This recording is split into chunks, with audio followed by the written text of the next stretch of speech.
Hello again, friends.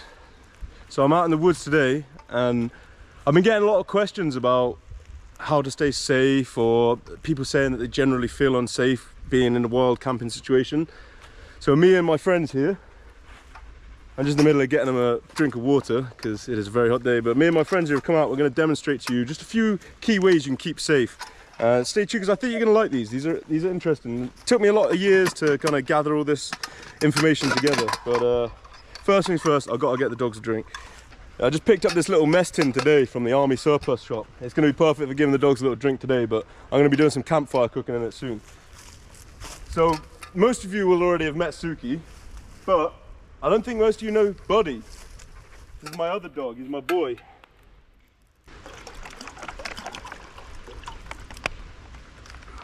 There you go. Oh, it's splashing me. So yeah, most of you know gorgeous Suki, but I don't think you've had the chance to meet Buddy yet. Just let Suki have a drink. They're very thirsty. We've been walking around in the heat and it's very, very hot for big fluffy dogs. It's only about 21 degrees, but even in the woodland it's hot for doggies. It's hot for you, isn't it? Buddy.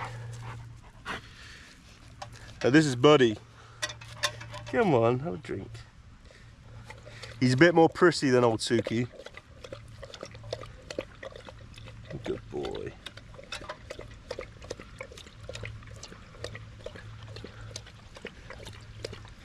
The dog's christening my mess tin, eh? Is that what you want? Suki, you want some more?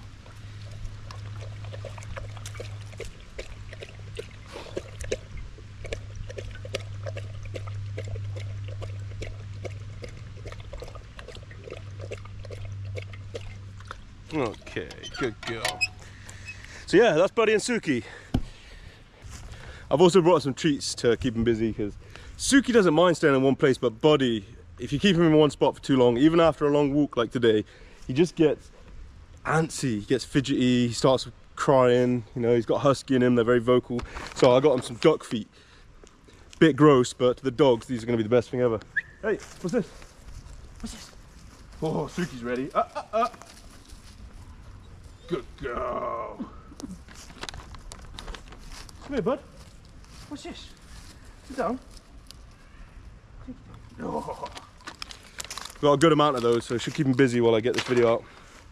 So I've got quite a few aspects we're going to cover today of how to keep your camp kind of safe, increase your security, give you better peace of mind, and to also hide you a bit better from the public. So without further ado, let's get into it. First thing I want to show you is camo netting. This stuff can render you nearly invisible at a distance. It's really good if you're trying to hide yourself up against some shrubbery and woodlands and stuff. Perfect stuff. This is what I bought.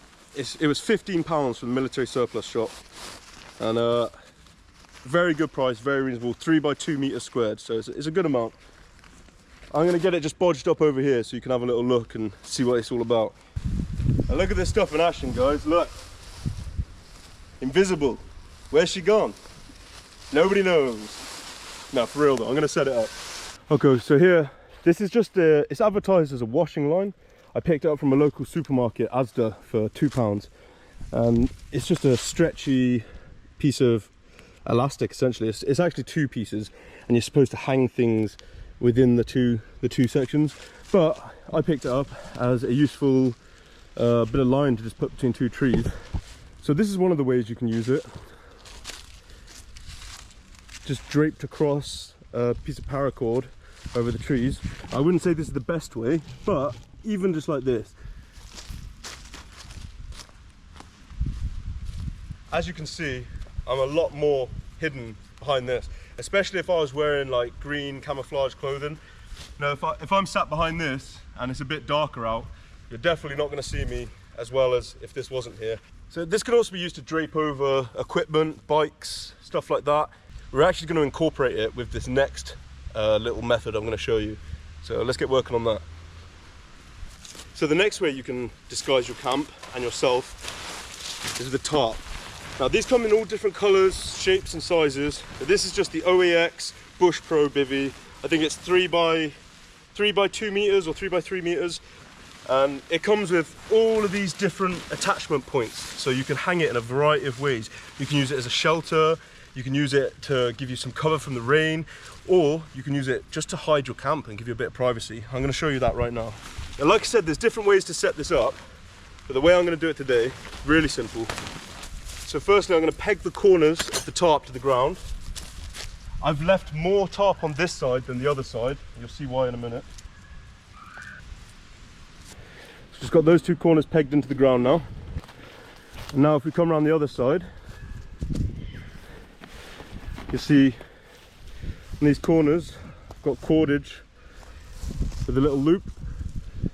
Just going to find a place to hang that. There's one side done. Now as you can see, there's nothing to tie this corner off to. The tree's far away. I don't want to put it into the ground, although I could. I don't want to put it into the ground like this, because it creates a bit of a lopsidedness to the whole shelter. So what instead I'm going to do, I'm going to take a bit of rope. Now ideally you'd want some dark coloured paracord, not bright blue rope, but it's all I got, I'm working with it. And I'm going to cut a piece off, like so.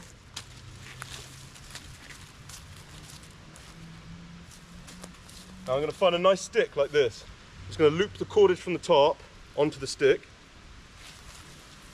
Pull the stick tight, like that. You see the problem with that now is it won't stay up. So then we take our paracord,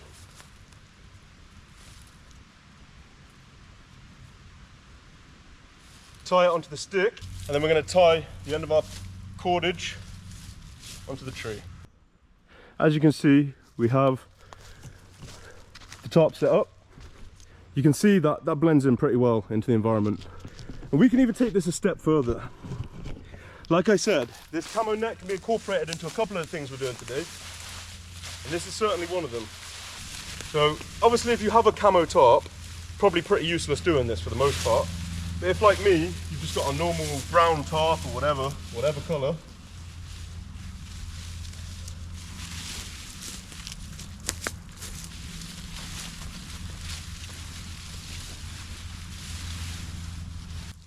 you can see that hides it a lot better.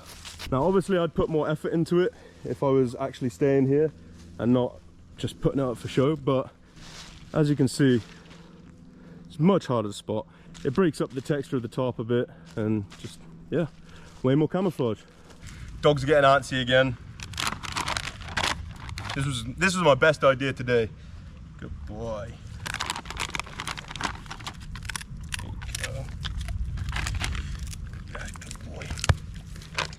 So we've covered tarp, we've covered camo net. Now let's move on to our stick wall. All right folks, so I've put the tarp away. So we're going to come back to this Cloes Line, and I think this thing's brilliant. I bought a few of them because they're just so useful. So what we're going to do is we're going to put sticks in between these gaps, running along here, and then we're going to thread sticks in between them.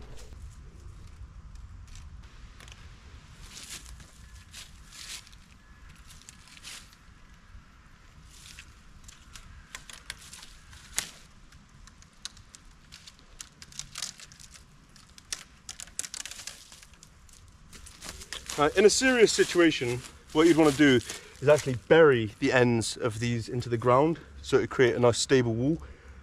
But I'm not going to do that. I'm not going to damage the floor and expend the extra energy just to show you guys how to do it in theory. I'm going to take this down as soon as I've done it, so I really don't want to leave any damage for no reason, you know. Alright, it's only a hole in the mud, I could kick it up after, but there's just no need. I don't need to disturb the ground, so I'm not going to. Instead, I'm just going to lodge some sticks either side of it.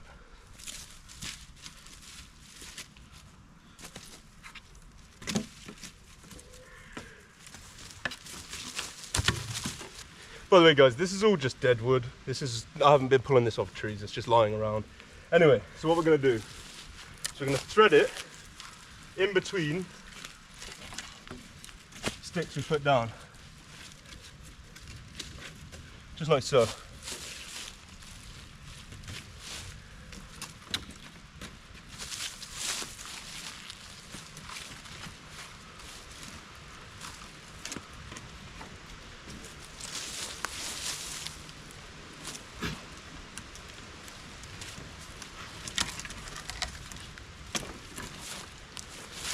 You can already see it starting to take shape. Brought the dogs over because they're getting lonely. What's up, bud? Move out of the way, mate.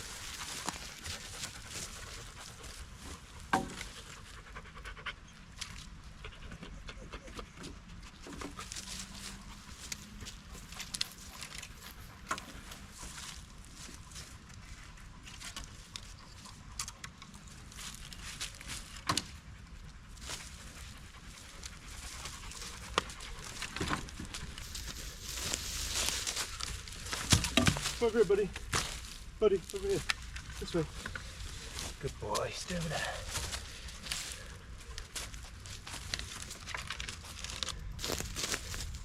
Hey, Buddy's already crying a bit. This is what I'm really worried about, taking Buddy camping with me. Like I said, he doesn't like sitting in one place. Like, they've been for an hour-and-a-half run today, and they came with me to Pets at Home, and they came with me to the Army Surplus store. Now, they've been active and doing stuff. And Suki's okay. Suki's just lying down, chilling. But Buddy's just antsy. He's walking around, he's crying. He just wants to go and say hello to all the other dogs and run around the woods. When I'm camping, I'm very stationary, so it's a concern. But the next time I go camping, I'm gonna take Buddy. I'm gonna see how it goes. If it's a disaster, we'll learn from it, we'll move on. Hey, baby. Oi. Suki loves coming camping, you know. She'll just sit with me and guard camp and munch whatever food I give her. But Buddy's a bit more just antsy. It's the only word for it. Oh, hi. Oh, thank you. Suki's definitely the camping doggo. Come here, bud. Let's have a cuddle. Come here. Buddy, come here. Good boy. Buddy's not a very cuddly dog either, really. Like, he likes to be near you, but not on top of you. Suki just wants to be like a part of you.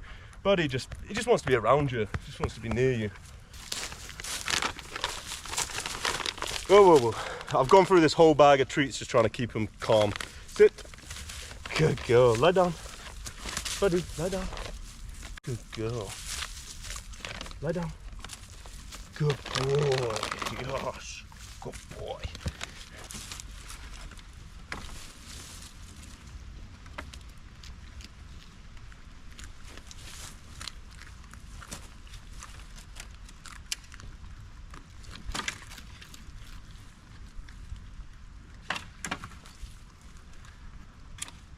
Now obviously you could build this up as much as you like, you know. I haven't gone very high with it because, like I said, it's just an example, but you can also add to it. If you find any dead shrubbery with old leaves on it,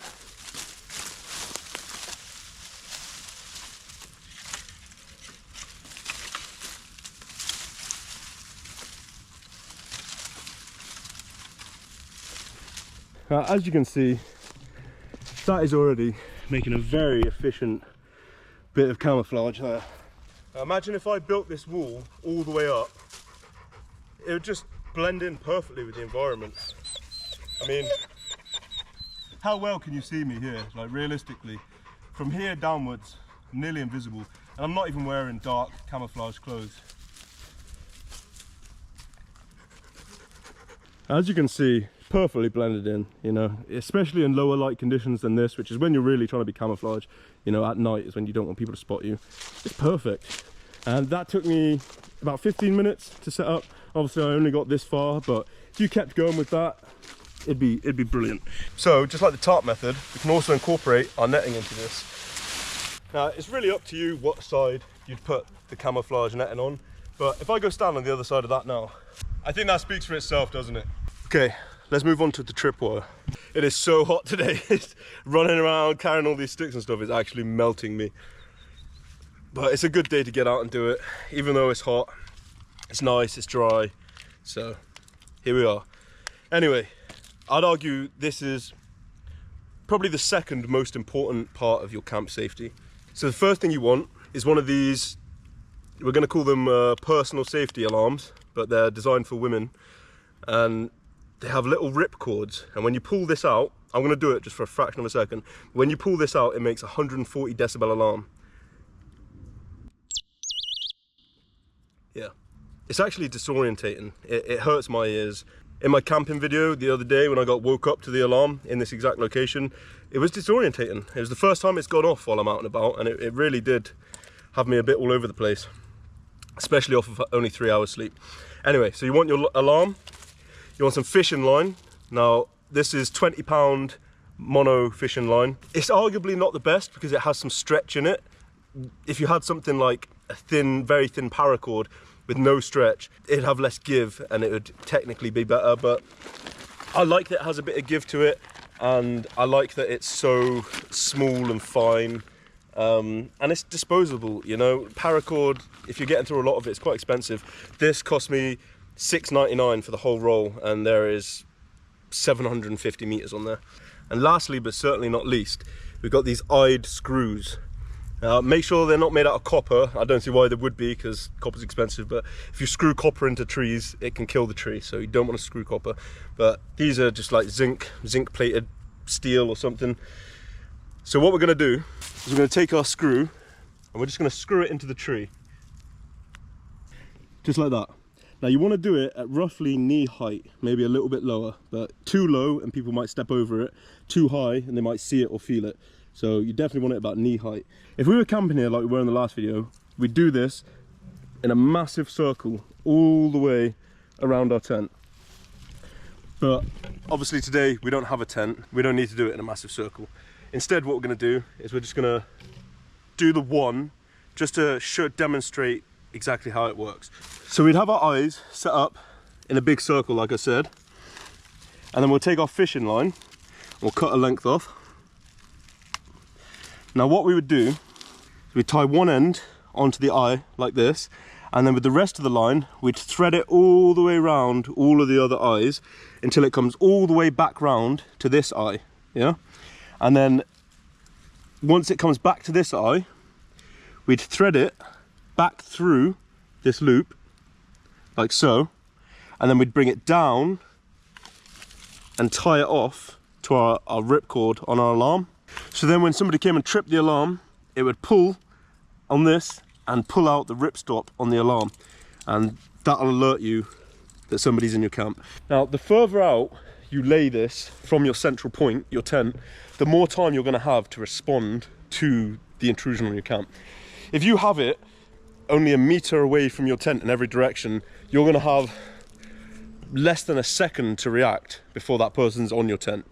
So what I tend to do is at least about 5-6 meters all the way around my tent, which gives me a few seconds to get out of my tent and deal with the issue.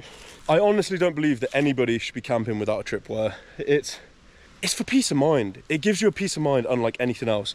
Like knowing that while you're there sleeping and vulnerable, no one can walk up to your campsite and just waltz up to your tent. It makes me sleep like a baby. And if any of you have experienced like loud bumps in the night and stuff while you're out camping, this kind of negates the fear that comes with that, because you know, again, if anything comes near your tent, you're going to be alerted. Since I started using this alarm, I haven't had a bad night's sleep camping, not once. And that brings me on to my final 2 points. So I think probably the best thing you can possibly... I know. Anyway, as I was saying, the best thing to bring camping with you is a dog. Suki has countlessly scared things away, chased things away, alerted me to things. Like, there is no better alarm system than a dog, honestly. Their senses are so much more tuned in than ours.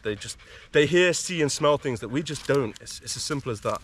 So yeah, the number one thing to bring with you camping is a dog, for sure. But last, but definitely not least, something I think is really important to take camping is a knife. Now, what kind of knife you take is really up to you. You know, I often take like my long kind of survivalist, kind of Bowie knife kind of things. But in my country, the UK, they are illegal, technically. They are illegal knives. You would have to argue in court why you had that knife if a police officer decided to be that way, you know. Move out of the way, bud. You just sat on my knife. Come here. No. So, in my opinion, one of the best knife brands in the world is Lansky. Now, this is one of Lansky's knives. They're called the world legal knives, and there's a few reasons for that. Now, according to UK law, the knife has to be less than 3-inch blade and it cannot lock. Those are the two things that make it a legal knife. So Lansky world legal knives, they have a 3-inch, just under a 3-inch blade, and as you can see, they don't lock, but they have a very stiff mechanism, so they don't fold and close easily, which is good, so you're not going to slip and cut yourself. They do another one, which I like more personally because it looks a little bit less intimidating. I don't really like this knife, looks a little bit scary as far as knives go, but the problem with the other one is its tip is rounded off. So if you were trying to cut your way out of a tent because somebody set fire to it, then you're going to really struggle. I would say if you want a good UK legal everyday carry knife, Lansky, 100% best way to go. So my final point is being aware of your surroundings. Is there a river near you? Is there a cliff near you? Is there some kind of drop? Is the floor uneven? Are there any holes in the ground that you can twist your ankle in? Because ultimately, if you hurt yourself and you're out somewhere that's a bit inaccessible, it can be a very tough time getting yourself out of that situation, especially if you have spotty phone signal or anything like that. So just while it's daylight, getting aware of your surroundings around your camp can really, really make the difference. I've been in situations where people I'm with have twisted their ankle while we've been out camping, and it's ruined the whole trip. It's been a real problem. And if I just found that hole beforehand and covered it or did something about it, filled it in, it wouldn't have happened. So always be aware of your surroundings. That's what I'm saying. Anyway guys, I think that's going to wrap this video up. Just a quick, short, informational video for you, just to kind of let you know some of the things that can help you be more comfortable when wild camping, because although there are amazing campsites with amazing amenities, ultimately you can't beat waking up somewhere beautiful in the wild with no other campers around you. It's unbeatable. So use these tips, be safe, look after yourselves and your loved ones, and enjoy the outside. Seriously, just get out there and do it. You won't regret it. If there's anything you think I've missed, or maybe some tips you can give me, then please drop them in the comments. Let this be like an informational video for anyone who watches it, just as a safe place to come and look for some tips on how to enjoy wild camping. You know, I've only been doing this about 10 years, you know. I'm sure there's people among us here that have 40, 50 years wild camping experience that could tell me things that I would have absolutely never have thought of. So if you have any bits of information like that, please drop it in the comments, let us know. Don't forget to like if this has helped you out, and subscribe. Stick around for more, guys. I want to see more of you. I got such a good reaction off my last video, and I cannot tell you how happy it made me. People commenting saying, I loved this. Somebody even said that it inspired them to go out camping, and that's what's brought me out here to make this video for you today. Like, just the overwhelming support I'm receiving off of the community is absolutely incredible, and I don't feel like I really deserve it, guys. There's a lot of people out there doing this exact kind of thing who have been doing it for a lot longer than me too, but I can't thank you enough for your support, guys. I appreciate you sticking around. I appreciate your feedback, you know. It means a lot to a small YouTuber like me, so I appreciate it, guys. Until next time, look after yourself.